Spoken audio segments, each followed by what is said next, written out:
This is the journey to One Africa. When I assumed office 20 months ago, our country was facing tremendous economic challenges, escalating cost of essential household commodities, high fuel prices, rapid depreciation of the Kenya shilling, and spiraling public debt were threatening to ground our economy. My administration has worked hard and consistently so that today the prices of essential commodities like unga have dropped from 240 shillings for a 2-kilogram packet to Kenya shillings 100, majorly attributed to our fertilizer subsidy program, the resilience of our farmers, and good rains that were given to us by God. During the period, we reduced the price of fertilizer also from 7,500 to 2,500. Petrol prices have come down from a high of 217 to now 187 a litre. The shilling has strengthened against the dollar from a high of 165 to now 127, 128. We have made significant progress in pulling the nation back from the brink of debt distress. Our debt situation is better managed, and our budget now has space for investment and in programs aimed at easing the hardship on vulnerable people and creating opportunities for our young people. Our GDP grew by 5.6% last year, ranking Kenya among the 27 fastest growing economies in the world. Our inflation figures have fallen from a high of 9 and 8 in May last year to 5% in April this year. It is instructive for the nation to know that for every 100 shillings we collect as taxes, we spend 61 shillings in debt service. We have paid Kenya's Eurobond debt that was borrowed in 2014 of $2 billion that has been hanging around our neck. We paid the last installment of $500 million last week. Today, Kenya's debt burden is much less, more sustainable, and we are on course to redeem our country from the discomfort of debt and assert our sovereignty. Early this year, Treasury had proposed a budget of 4.18 trillion. I did direct that it be reduced by 200 billion to come down to 3.99 trillion. The Finance Bill 2024, generated to actualize this budget, underwent public participation, which resulted to concessions by which we agreed to drop proposals on VAT on bread, motor vehicle circulation tax, VAT on locally manufactured diapers and sanitary pads, as well as excise duty on money transfer services, among others.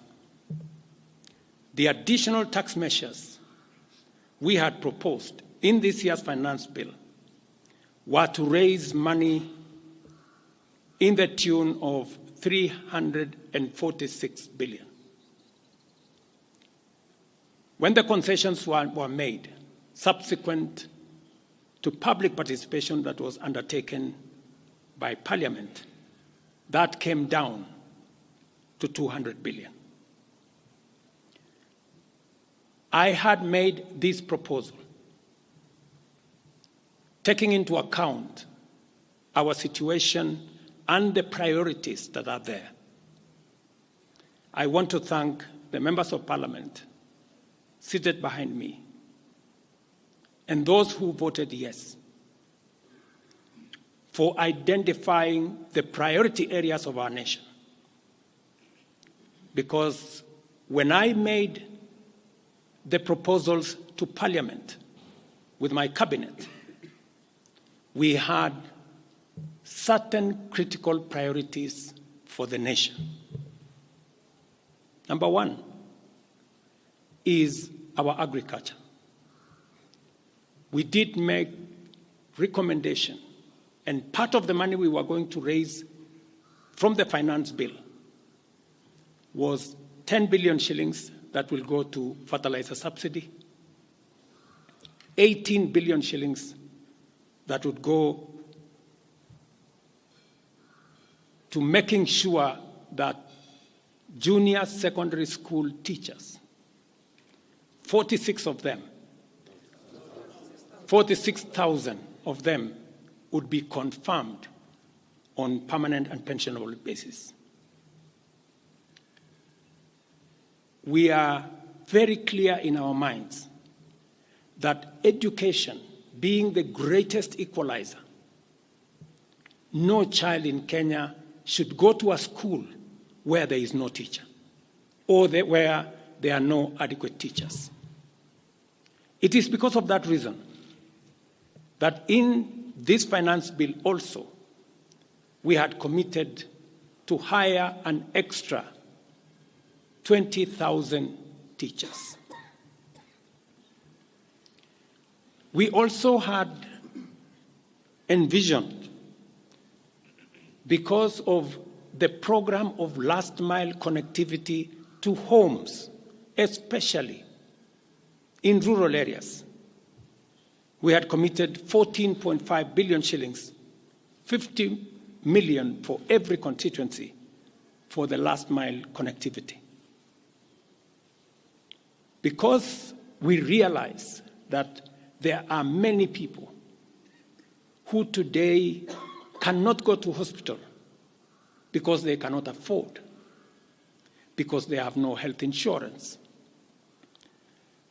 We had committed 6 billion shillings to operationalize our universal health coverage plan that would make it possible for every citizen to have a health insurance, those who cannot afford to be paid for by the government of Kenya, and to also operationalize the chronic illness fund that would make it possible for those who suffer from cancer, diabetes, hypertension, to be able to go to hospital, be treated, and go home without being asked for any money.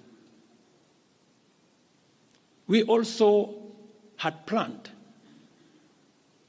to put in money for our coffee farmers to retire the heavy debts that are bedeviling our coffee farmers. We also had allocated money for our sugarcane farmers to make sure that our sugarcane farmers get out of the debts that they're in. We had also committed to our milk farmers 2 billion shillings to make sure that every farmer is paid a minimum of 50 shillings per litre to make sure that these farmers, very hard-working citizens of our nation, get a fair return for their hard work and for feeding our nation. And that is why I commend these members of parliament for agreeing with us that all the priority areas I have mentioned were the right priorities to be funded. And by so doing, they supported the proposal to incorporate also the views of the people. These members of parliament came back to us after they went to listen to the people of Kenya. And they came back and reduced the budget on their own by 146 billion shillings.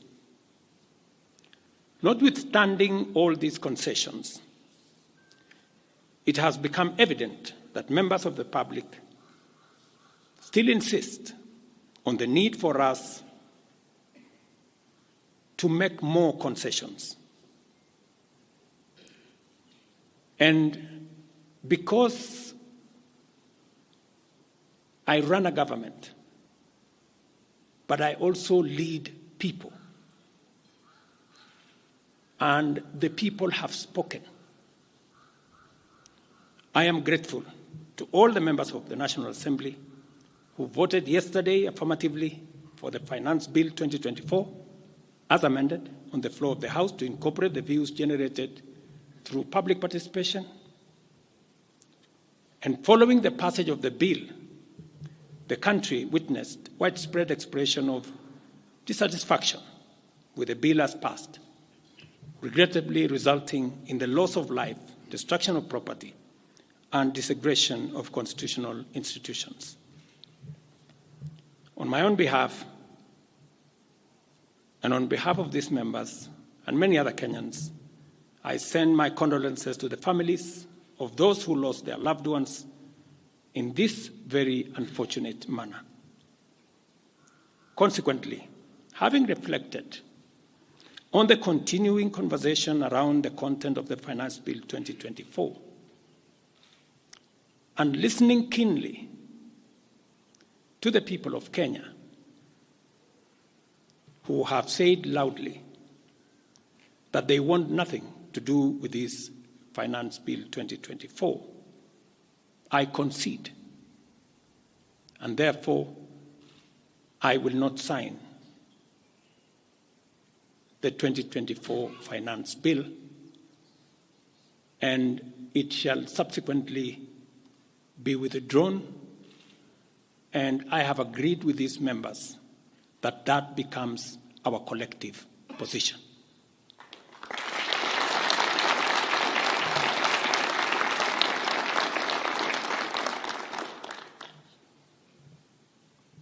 Accordingly, there is need for us as a nation to pick up from here and go into the future.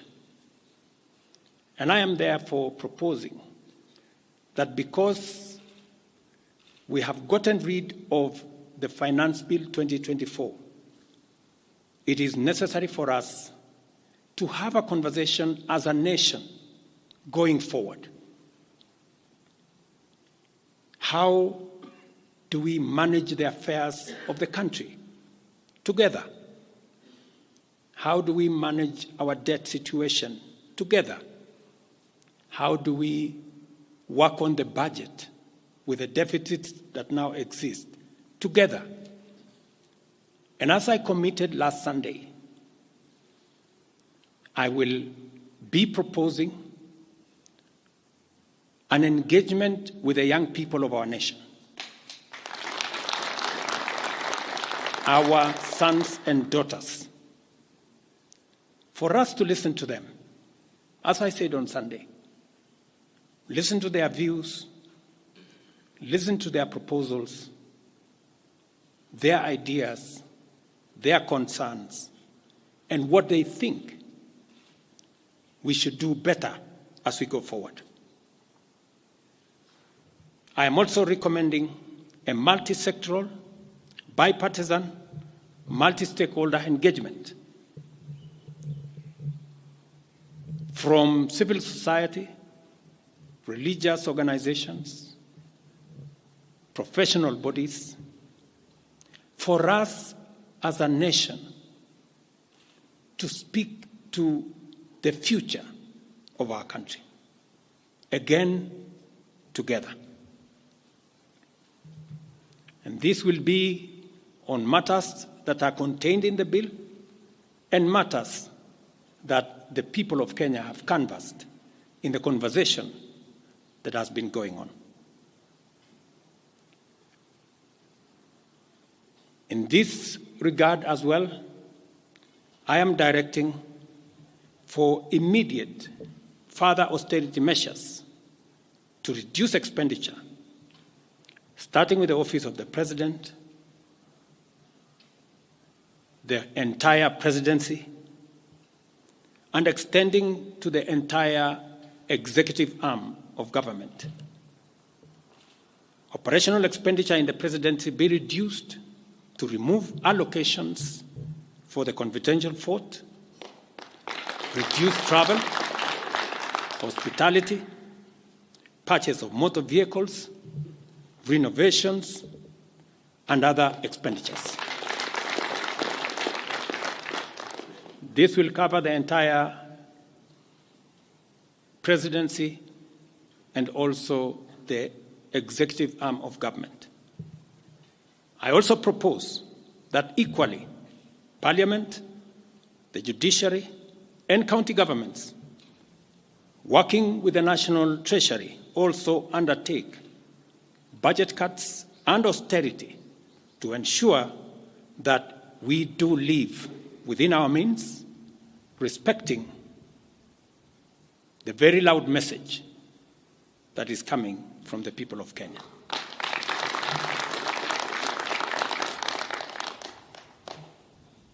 And let me confirm that I have discussed with many stakeholders. I will be meeting some of them shortly after this meeting on charting a way forward that makes sure that we carry the whole nation in this very important journey as we go into the future as a country. Let me also confirm that as we deal with austerity, the loud message on dealing firmly, decisively, and expeditiously with corruption is a matter that we have discussed and we have agreed that it will take the front banner as we go into the future. We will continue to do this and carry out this very important conversation.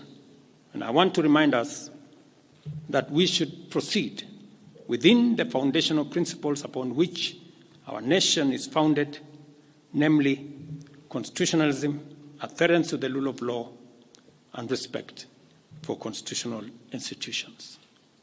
We must continue to operate within the parameters of the law. I thank you.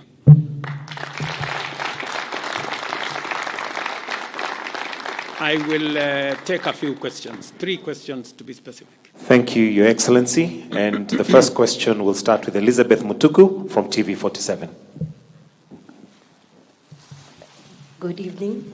My question is on young leaders from the Gen Z generation who were abducted yesterday and the day before yesterday. What happens to that? Second, there were young people who were killed during the demonstrations. What do you speak of that as the head of state?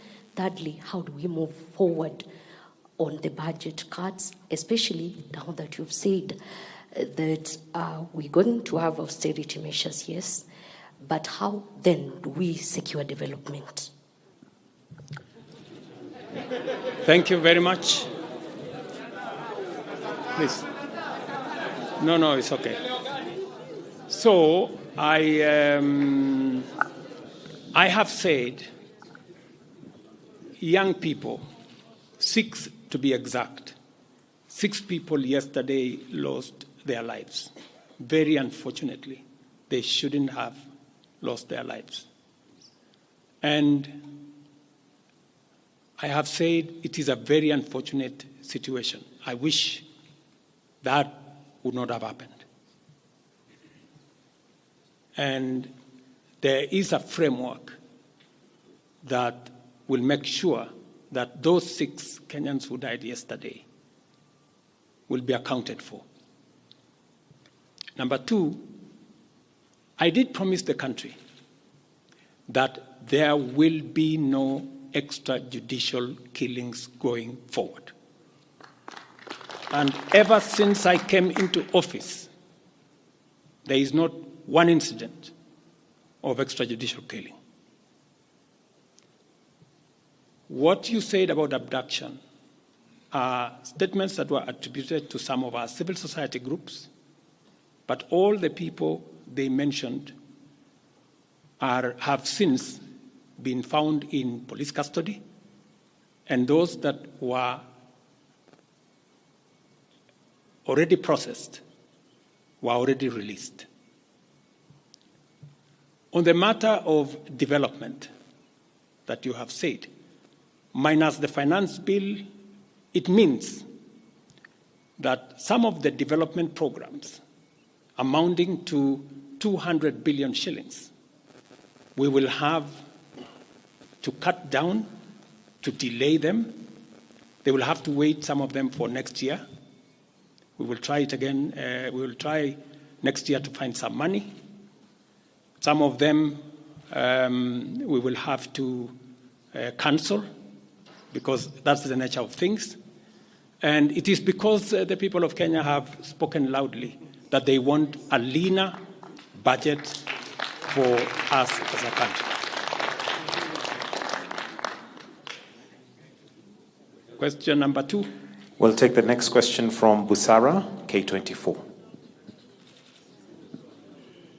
Naam, swali langu la kwanza ni wazi kwamba matumaini ya vijana wa Gen Z na baadhi ya Wakenya kwa wabunge yamepungua kabisa ama hata yamepotea. Kwa hivyo kama rais, unachukua hatua gani kuhakikisha kwamba tunawahusisha vijana katika maamuzi muhimu, hasa katika masuala ambayo yanalenga taifa ama ujenzi wa taifa? Swali lingine, je, utahakikisha vipi uwazi katika mpango wako wa kupunguza matumizi serikalini? Maana yake umesema kwamba kuna austerity measures.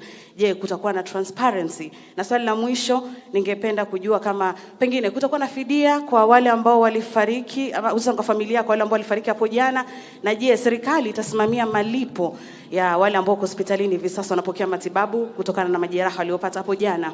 Asante. Thank you very much.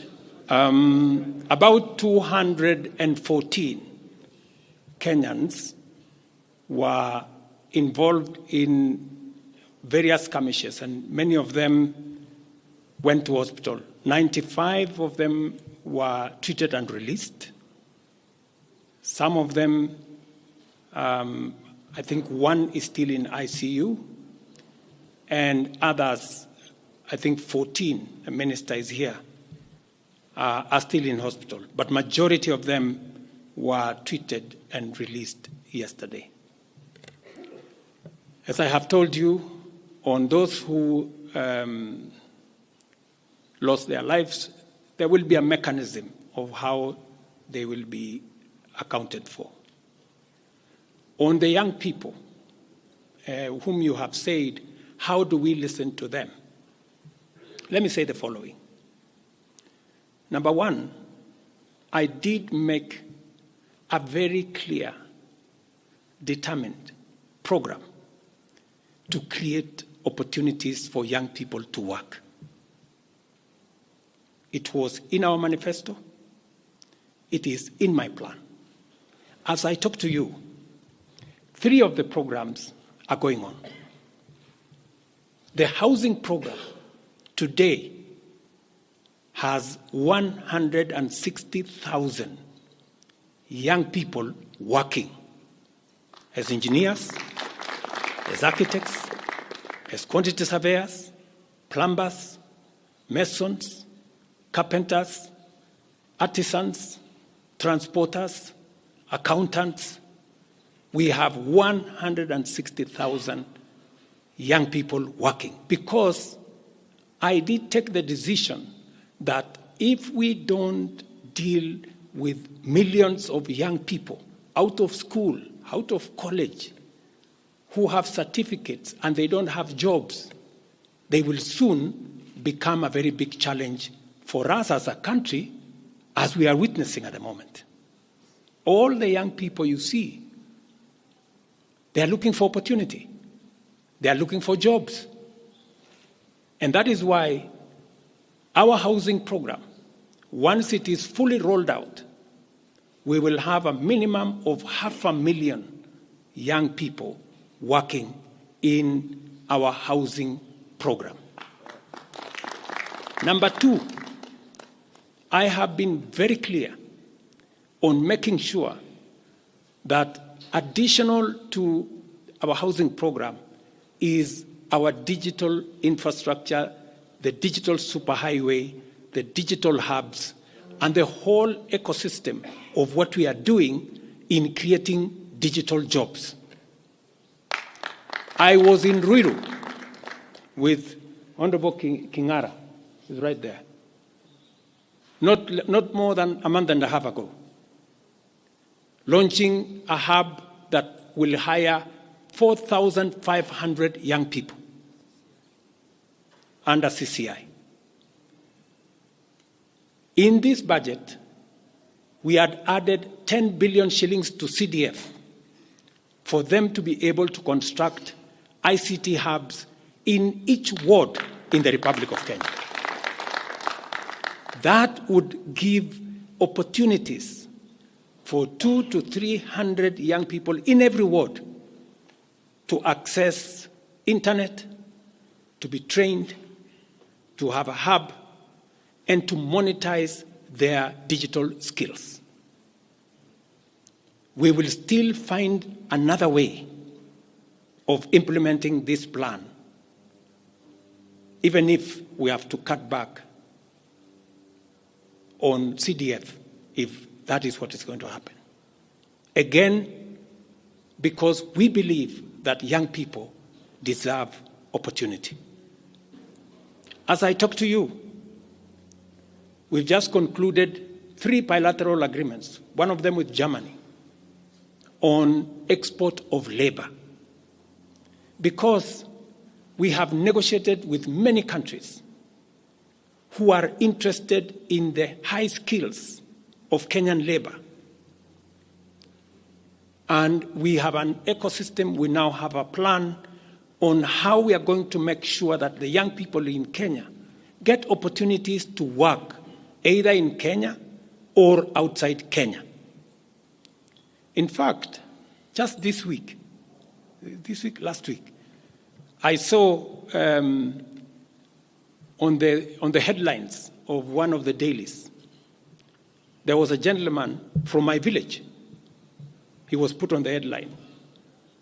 And he said he operated from where I used to operate, selling chicken. That's why they put him in the headline. And his complaint was, you see, the president has not done well because in this village, many people are going to look for jobs outside Kenya. That gentleman did not know that those people in our village that have gone to Saudi Arabia or UAE, I am the one who supported the program for them to go as part of the export of labor. So he thought that those people were going away because there were no jobs in Kenya. But it is part of this plan I have kept on talking about, because I think it was called Misoy or somebody. If you go and check the headline, I think of last week, Thursday or Friday, he was there. He didn't know, the good young man, that I think we have almost 500 or 400 and something people around that village that have actually gotten jobs outside Kenya. And they are changing that village. And that is actually an admission by that gentleman that our plan on export of labor is working. And number two, that when we committed ourselves to making sure that we create opportunities for young people to work, we meant it. So we have a program on housing, we have a program on digital jobs, we have a program on export of labor, we have a program on the whole manufacturing sector. Let me give you another example. Now I'm talking this as a leader. We deliberately, last year, said we cannot continue to import products that we can manufacture in Kenya. One of them was clinker, cement, furniture, steel. What has happened the last 1 year? Very many, in fact 5 to be specific, companies have sought licenses in Kenya to do clinker, to do cement. And last year, because of what we did, we reduced the import of clinker by 95%. We saved foreign exchange. We created jobs locally. I was in West Pokot with my Minister for Industrialization. I'm sure the members of West Pokot, they are here. They were there with me in West Pokot, opening a clinker factory that now hires 2,500 young Kenyans, with another almost 2,000 as drivers, support staff, a big market now in West Pokot. Expanding manufacturing in Kenya is the right thing. And it is the reason why some of our policy interventions on matters like imported stuff that are being manufactured in Kenya. For example, we have said substandard, low-quality imported sanitary pads from China and other places. How can they come into Kenya when we have 10 companies in Kenya hiring Kenyan young people? How can they come and compete here?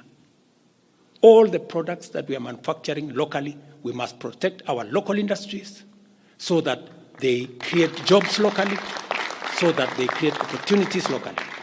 In this finance bill, you will also see that we have imposed duty on potatoes from Europe. Surely, how can we continue importing potatoes from Europe? And we have farmers right here in Kirinyaga. We have farmers right here in Nyandarua, in Molo, in Timau. How can we justify? How can anybody take offense that we have imposed duty on imported potatoes? We have put duty on imported eggs, on imported onions, because we must protect our local farmers. Every country does that. Every country does that. I was negotiating with the Prime Minister of India because they are imposing duty on our avocados.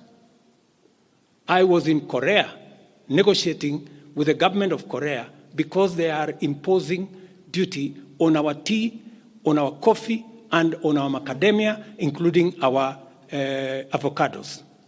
Every country does that to protect their market, unless there is a mutual agreement. So these are amongst the things we are doing to make sure that we grow our local manufacturing, create local jobs, create local wealth. That is how we are going to move forward as a country. We cannot continue to be a supermarket for other people's factories. It is important that we also produce our own products. Our young people can produce products in Kenya which are of high quality, which are of international standard, and we can do that. So I just wanted to clarify this point because it is addressing the young people of our country. And I am looking forward to a conversation with my sons and daughters, the young people of this nation, to explain to them the opportunities that they have, and I want to listen to them. What additionally do they want me to do? What can we do better? And how can we move the country forward together? Thank you very much. Thank you, Excellency. That marks the end of the question session. Thank you very much, Your Excellency.